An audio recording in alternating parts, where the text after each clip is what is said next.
Download करें जनमत Haryana app. हमारे साथ इस समय मौजूद है कांग्रेस राष्ट्रीय सचिव वीरेंद्र राठौड़ जी। जो सर हरियाणा में अगर बात करें कांग्रेस की स्थिति के बारे में, उस पर आप क्या कुछ कहेंगे?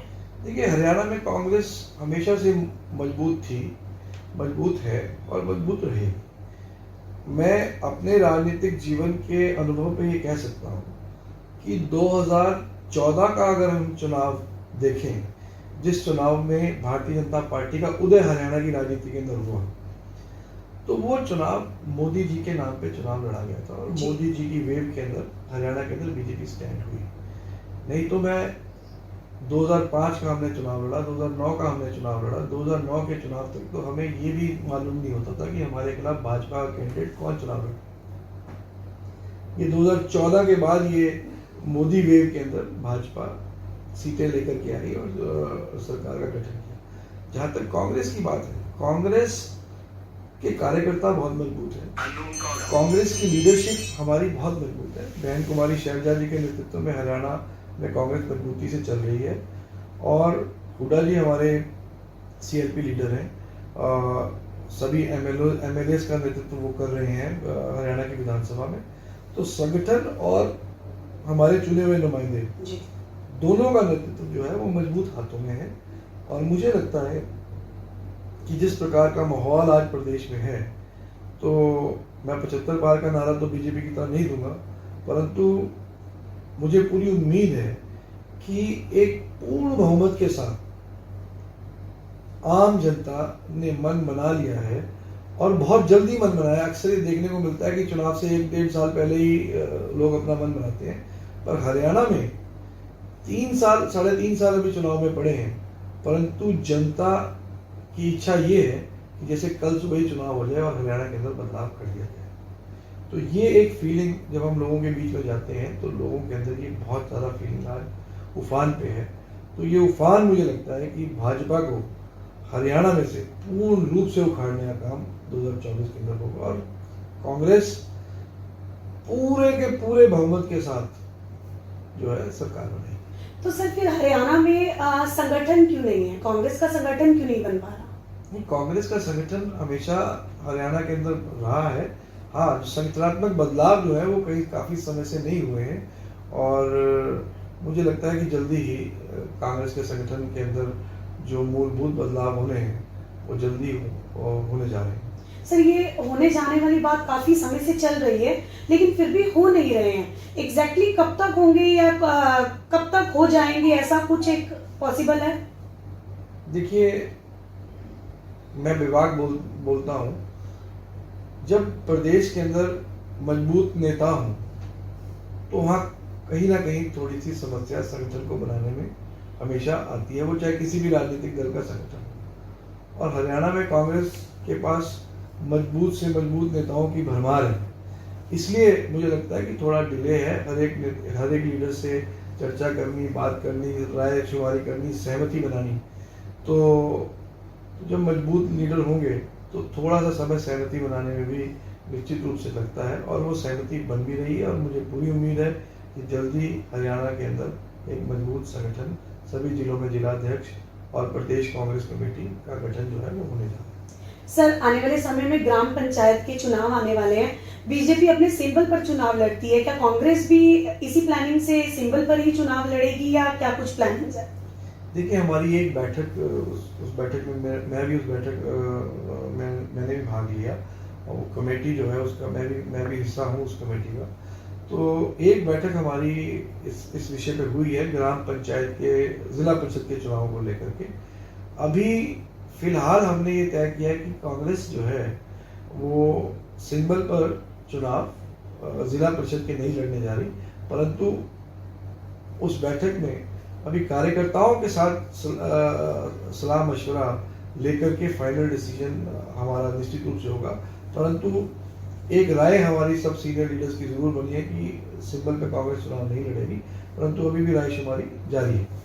लेकिन सर अगर सिंबल की बात करें तो एमएलए एमपी सारे चुनाव कांग्रेस सिंबल पे ही लड़ती है, तो ग्राम पंचायत के या ये वाले चुनाव सिंबल पर क्यों नहीं लड़े जाते? देखिए, विधानसभा और जो लोकसभा का चुनाव है, ये इस पे एंटी डिफेक्शन लॉ लागू होता है। जिस पार्टी सिंबल से आप चुनाव लड़ते हो आप डिफेक्ट नहीं कर सकते। और भारतीय जनता पार्टी का इतिहास रहा है कि वो धन बल का प्रयोग करके लोगों को, विधायकों और सांसदों को खरीदने का काम करती है। तो क्योंकि जिला परिषद के चुनाव में अगर सिंबल पे लड़े और जीत के भी आए तो भी अगर कोई पार्टी छोड़ता है तो वो डिफेक्शन उसके ऊपर लागू नहीं होती। और हम भारतीय जनता पार्टी के खेल को समझते हैं, जैसे उत्तर प्रदेश में हुआ जी। जितने निर्दलीय जीत करके आए सबको भाजपा की शरण में जाना पड़ा। तो जिस पार्टी की सरकार स्टेट में है तो उसके पास मशीनरी को मिसयूज करने की ताकत रहती है। मुझे लगता है कि ये एक प्रमुख कारण है। अगर भारतीय जनता पार्टी का पोस्ट इलेक्शन आचरण डेमोक्रेटिक हो तो सभी राजनीतिक दल जो है वो सिंबल का चुनाव लड़े, परंतु इनका इतिहास जो अनडेमोक्रेटिक है, धन बल के प्रयोग से डेमोक्रेसी की नींव को हिलाने का काम भारतीय जनता पार्टी करती है, तो उससे जो है बड़ा मन में दुख होता है। फिर उनकी उसी हिसाब से पार्टियों को अपने निर्णय करने पड़ते हैं। सर, अगर एलनाबाद के बाई इलेक्शन की बात करें तो अभय चौटाला ने इस्तीफा दिया है और ओम प्रकाश चौटाला जी का भी कहना है कि अगर चुनाव आयोग उन्हें रजामंदी देगा तो वो भी इलेक्शन लड़ सकते हैं। तो कांग्रेस की क्या कुछ तैयारियां हैं बाई इलेक्शन को लेकर? देखिए, आपने अभय सिंह चौटाला जी की बात की जी। मुझे लगता है कि अभय सिंह चौटाला जी हालांकि बहुत सीनियर लीडर हैं। मेरा कोई हक नहीं बनता मैं उनके ऊपर कोई कटाक्ष करूं, परंतु मैं एक बात जरूर कहना चाहता हूं कि मैं अभय सिंह चौटाला जी का बयान मैंने सुना जिस दिन उन्होंने इस्तीफा दिया। उन्होंने ये बयान दिया कि मैं उस विधानसभा का हिस्सा नहीं रहना चाहता जी। जिस विधानसभा के अंदर किसान विरोधी बिलों का निर्माण हुआ है, मैं उस विधानसभा का हिस्सा नहीं रहना चाहता, और उसी वजह से उन्होंने इस्तीफा दिया। तो अगर इस्तीफा देकर के अभय चौटाला जी को दोबारा खुद को या अपने बेटे को या परिवार के किसी लोग को चुनाव लड़ाना है और उसी विधानसभा में भेजना है जिस विधानसभा के अंदर किसान विरोधी बिल पास हुए, तो इस्तीफा देने का ड्रामा क्यों? जी। अगर चौटाला साहब दोबारा इलेक्शन लड़ना चाहते हैं तो जाएंगे तो उसी विधानसभा में। जी। विधानसभा तो नहीं। तो जिस विधानसभा को वो छोड़ करके इसलिए आए हैं कि वो उस विधानसभा में बैठ नहीं सकते जिस विधानसभा में किसान विरोधी बिल पास हो रहे हैं, तो इस्तीफा देकर के दोबारा चुनाव वो या उनके परिवार के लोग लड़े। ये पॉलिटिकल ड्रामा करके आप किसानों के बीच में सहानुभूति बटोरने का आपने काम किया है। आपको तो किसी भी चुनावी प्रक्रिया में हिस्सा नहीं लेना चाहिए अगर आप सही मायने में आपने इस्तीफा दिया और आप चाहते हैं कि उस विधानसभा में कोई आपके परिवार का प्रतिनिधित्व ना करे जिस विधानसभा के अंदर किसान विरोधी बिल पास हो रहे हैं। तो फिर त्याग अगर करना है तो त्याग दिल से होना चाहिए, त्याग सिंबॉलिक नहीं होना चाहिए। सर, अगर बाई इलेक्शन की बात करें तो कांग्रेस अपना कैंडिडेट उतारेंगे या सभी विपक्ष मिलकर कैंडिडेट उतारेंगे ताकि वो सरकार को चुनौती दे? सभी विपक्ष तो हरियाणा में है नहीं। हरियाणा में तो कांग्रेस और भाजपा है जी। और कांग्रेस अपना कैंडिडेट हमेशा अपने सिंबल पे लड़ाती है। यहाँ तो कभी जॉइंट विपक्ष का कैंडिडेट हरियाणा में नहीं होता, तो हम तो अपने ही सिंबल पे हमारा कैंडिडेट चुनाव लड़ेंगे। और अगर सर किसान आंदोलन की बात करें, काफी समय से किसान सड़कों पर ही हैं, कोई भी हल नहीं निकल रहा है, तो 3 कृषि कानूनों की अगर बात करें तो अगर आपकी सरकार कांग्रेस सत्ता में आती है तो किसानों के लिए क्या होगा? क्या ये बिल वापस लिए जाएंगे या एमएसपी पर कुछ एक बदलाव लाए जाएंगे या क्या कहेंगे आप किसानों के लिए? देखिए, कृषि कानूनों के ऊपर तो एक लंबी डिबेट हम लोगों ने पहले भी की है जी। तो इन शॉर्ट में ये कह सकता हूँ कि कांग्रेस पार्टी की सरकार बनेगी तो निश्चित रूप से तीनों बिलों को रद्द किया जाएगा। खास तौर पे पहला बिल जो असेंशियल कमोडिटीज एक्ट की अमेंडमेंट करके अनिश्चित होर्डिंग करने की पावर जो है वो पूंजीपतियों को दे दी गई है, जो कि देश के कानून के अंदर कभी पहले नहीं था। असेंशियल कमोडिटीज एक्ट लागू था और कोई भी व्यक्ति होर्डिंग नहीं कर सकता था असेंशियल कमोडिटीज की। तो उस प्रतिबंध को हटा करके पूंजीपतियों को लाखों क्विंटल अरबों क्विंटल गेहूं धान को होल्ड करने का, जमाखोरी करने की जो ताकत भारतीय जनता पार्टी के द्वारा इन 3 कृषि बिलों के माध्यम से दी गई है, वो एक खतरनाक परिस्थिति है। इसलिए कांग्रेस पार्टी इन तीनों बिलों को रद्द करेगी और ऐसा कोई कानून ना बने जिससे देश के अंदर जमाखोरी बढ़े, उस ओर हमारा ध्यान निश्चित रूप से केंद्रित रहेगा। और मुझे लगता है, मुझे पूरी उम्मीद है कि देश के प्रधानमंत्री किसानों की बात को सुनेंगे। और दुख ज़रूर मुझे इस बात का है रत्ना जी, आप उदाहरण के तौर पे मेरे घर के आगे अगर कोई 100 व्यक्ति लगातार दिन रात बैठे हो जी तो मुझे लगता है कि मेरी एक नैतिक जिम्मेवारी जरूर बनती है कि उनसे जाकर के पूछूं उनका दुख क्या। पर मैं उनका अगर दुख सुने बगैर रोज अपने घर के गेट से अनसुना करके गाड़ी में बैठ के निकल जाऊं तो वो मेरे व्यक्तित्व के ऊपर एक बड़ा प्रश्न चिन्ह है। कृषि कानून किसानों के हित में है या नहीं है, जी ये तो एक डिबेट का विषय हो सकता है, पर लाखों किसान अगर बॉर्डर पे दिल्ली में बैठे हैं, प्रधानमंत्री जी के घर में बैठे हैं, दिल्ली देश की राजधानी प्रधानमंत्री चला रहे हैं और उनकी राजधानी में लाखों किसान, माताएं, बेटियां, बच्चे, बुजुर्ग एक साल से बैठे हैं, परंतु देश के प्रधानमंत्री ने एक दिन भी ना तो किसानों का हाल जाना, ना उनसे उनकी समस्या सुनी और ना ही इन बिलों के ऊपर कोई बयान दिया।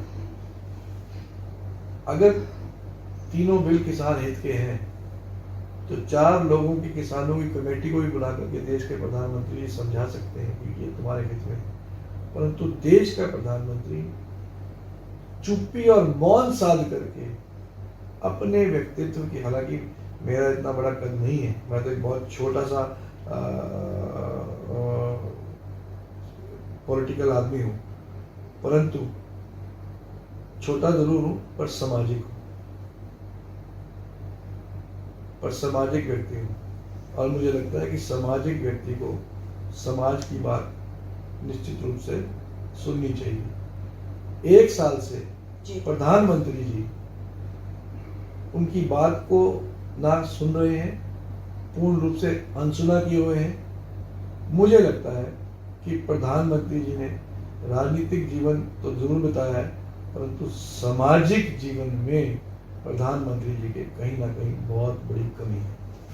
सर, फिर वो किसान कौन है जिनका समर्थन इन बिलों को मिल रहा है? अगर बात करें किसानों की, तो किसानों की सोच में फर्क क्यों है? मैं कह रहा हूँ कि समर्थन कुछ किसान अगर कर भी रहे हैं जी और कुछ किसान विरोध कर रहे हैं जी, तो सामाजिक व्यक्ति की नैतिक जिम्मेवारी है कि उनके बीच में जाए और उनको समझाए कि ये तुम्हारे हित की बात है। पर चुप्पी साध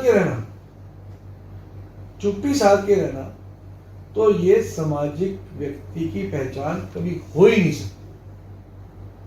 तो अगर देश के प्रधानमंत्री सामाजिक हैं जी, तो 4 किसानों को अपने पास बुलाएं, उन्हें समझाएं कि मैं आपके हित की बात कर रहा हूं, परंतु चुप रहना, ना मिलना, ये डेमोक्रेसी के अंदर ना केवल अनडेमोक्रेटिक है परंतु मेरी नजर में असामाजिक भी है। सर, अगर कांग्रेस की आने वाले प्रोजेक्ट्स की बात करें तो क्या कुछ चल रहा है, क्या कुछ माइंड में है, और आने वाले समय में जनता के हितों के लिए क्या कुछ प्लानिंग्स है आपकी? देखिए, जनता के हित में तो हर एक राजनीतिक दल प्लानिंग करता है, पर मेरा ये मानना है कि लीडर का अपना विजन होना चाहिए जी।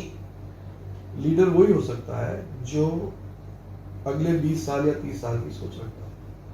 और ख़ास तौर पे मैं अपने इलाके के लोगों को ज़रूर कहना चाहूँगा कि एमएलए में और लीडर बनने में बहुत बड़ा अंतर है जी। एमएलए बनाने में और लीडर बनाने में बहुत बड़ा अंतर है। इसलिए एक लीडरशिप क्राइसिस हमारे इलाके के अंदर हमेशा रहा है। हम एमएलए तो बनाते रहे, हम लोग लीडर नहीं बना पाए। जी। तो लीडर वही हो सकता है जो 30 साल आगे की सोच रखता हो। तो मुझे लगता है कि हमारे इलाके के लोगों को अब लीडरशिप डेवलपमेंट की ओर फोकस करना चाहिए। और ख़ास तौर पे उत्तरी हरियाणा की मैं बात करूं, उत्तरी हरियाणा हमेशा लीडरशिप क्राइसिस में रहा है। हाँ। चाहे वो भाजपा हो, चाहे वो कांग्रेस हो, और चाहे वो कोई भी राजनीतिक दल हो, लीडरशिप क्राइसिस हमारे इलाके में रही है।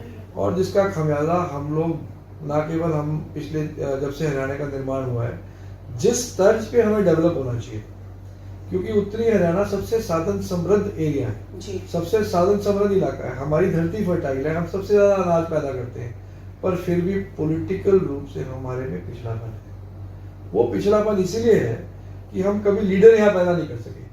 हमने सर्वेंट्स क्रिएट किए, हमने लीडर्स नहीं बनाए। हमने एमएलए बनाए, हमने लीडर्स नहीं बनाए। राइट।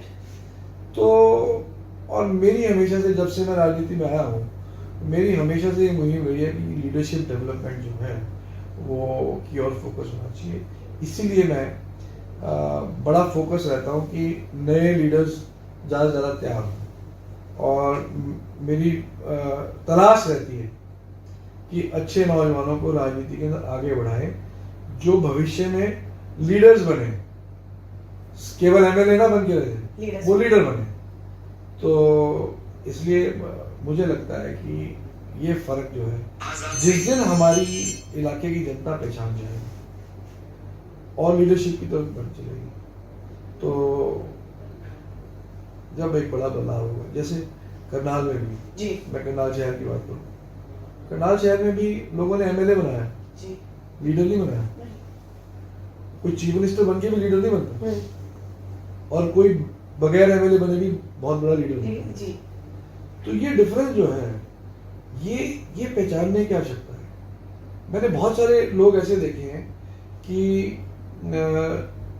जिन बड़े लीडर्स, जिनको लोग मरने के बाद भी हमेशा याद करते हैं, और बहुत सारे चुने हुए नुमाइंदे मैंने ऐसे देखे हैं जिनको जनता याद नहीं करती। बिल्कुल। मैं रत्ना जी आपसे पूछता हूँ, आप तो बड़ी जागरूक पत्रकार हैं, आप मुझे करनाल शहर के पिछले 10 एमएलओ के नाम गिनाओ अभी लाइव। पिछले 10 आपको याद नहीं होंगे। जी।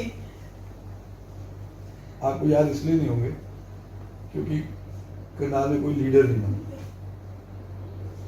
अगर करनाल में हरियाणा बनने के बाद लीडर होते तो आप इस सवाल का जवाब इंस्टेंट।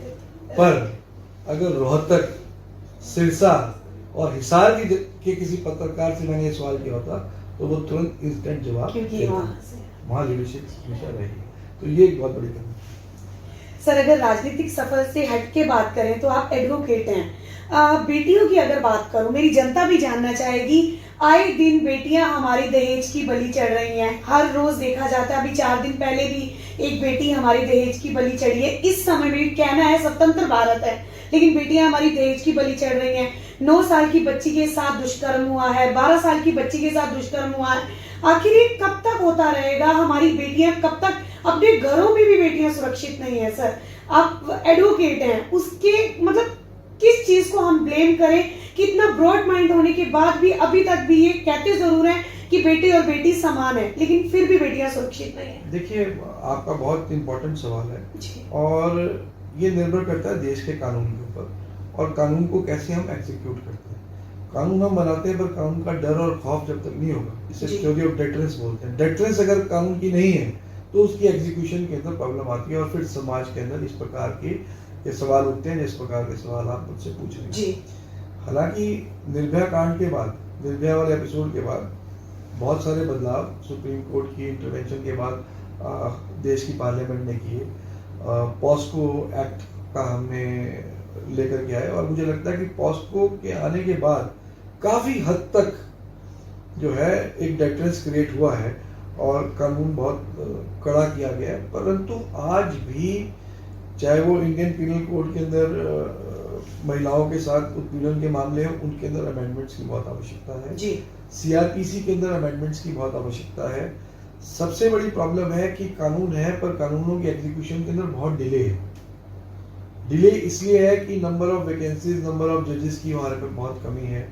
हमें ऐसे कानूनों का निर्माण करना है जो सख्त कानून हो, और जुडिशियल सिस्टम के अंदर ये बदलाव लाने हैं कि फैसले जल्दी हो सके। फैसले जल्दी जब होंगे, जब हम जुडिशरी के अंदर अपॉइंटमेंट्स को ज़्यादा करेंगे, जजेस की जो वैकेंसीज हैं उनको ज़्यादा फिलअप करेंगे, तो we need a speedy judicial system. Sir, यही कमी है लॉस। जी सर, यही कमी है कि दुष्कर्म होने के बाद बेटी दुनिया से चली गई, लेकिन जो क्राइम कर रहा है वो तारीख पे तारीख मिलती है। वो कारण ये है हाँ। कि हम एक तरफ कानून बनाते हैं जो सख्त है, बिल्कुल। और कानून लागू करेगी कोर्टों के अंदर कमियां हैं, हमारे पास जुडिशरी की वैकेंसीज के अंदर कमी है। तो केसेस जो है अब औसतन एक सब जज के ऊपर, हमारे यहाँ हरियाणा में 15,000 केसेस के ऊपर एक सब जज। जिस दिन हम ये रेशो 2 से 3 हज़ार पे लेकर के आएंगे, उस दिन चीज़ें फास्ट होनी शुरू होंगी। 2 से 3 हज़ार पे जब आएंगे, जब हम वैकेंसीज को 6 गुना 7 गुना बढ़ाएंगे, फुलफिल करेंगे, ताकि लोगों के केसेस की डिस्पोजल फास्ट हो सके।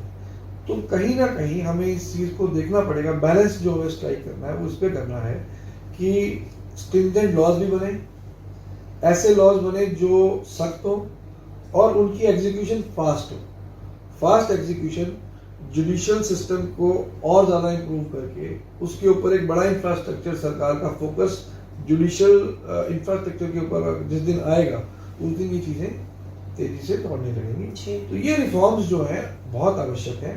इसीलिए मुझे लगता है कि देश की संसद और प्रदेश की विधानसभाओं के अंदर जब तक वो लोग नहीं पहुंचेंगे जो कानूनों के निर्माण करने की जिनके अंदर क्षमता हो, वो कानून जो लोगों की जरूरतों के अनुरूप हो और विधानसभाओं में उन्हें कानून की शेप दे दी जाए और जुडिशियल सिस्टम को रिफॉर्म किया जाए, तब जाकर के हमारा सिस्टम रिफॉर्म होगा। और अभी बहुत ज्यादा काम हमें इस ओर करने की आवश्यकता है। जी, अगर बात करें, जनता भी जानना चाहेगी आपकी राय में कि हमारी जो गठबंधन सरकार है, क्या अपना कार्यकाल पूरा करेंगे या मध्यवर्गीय चुनाव होगा? आपकी अपनी राय क्या है?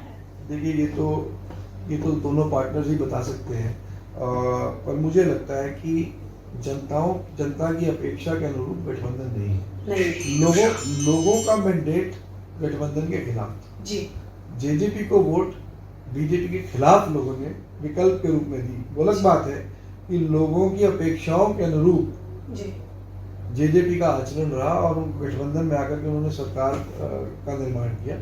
तो अगर गठबंधन ये सरकार चलेगी भी तो कुछ समय के बाद लोग जो हैं वो इस बेमेल गठबंधन का सख्त जवाब वोट के मैंडेट के रूप में देने के लिए तैयार बैठे। राजनीति के आगे, राजनीति के पीछे, हर हलचल को जानने के लिए हमारे YouTube चैनल जनमत हरियाणा को लाइक करें, सब्सक्राइब करें और अपडेट रहने के लिए बेल आइकन दबाना ना भूलें। देखते रहें जनमत हरियाणा, सच के अलावा कुछ भी नहीं।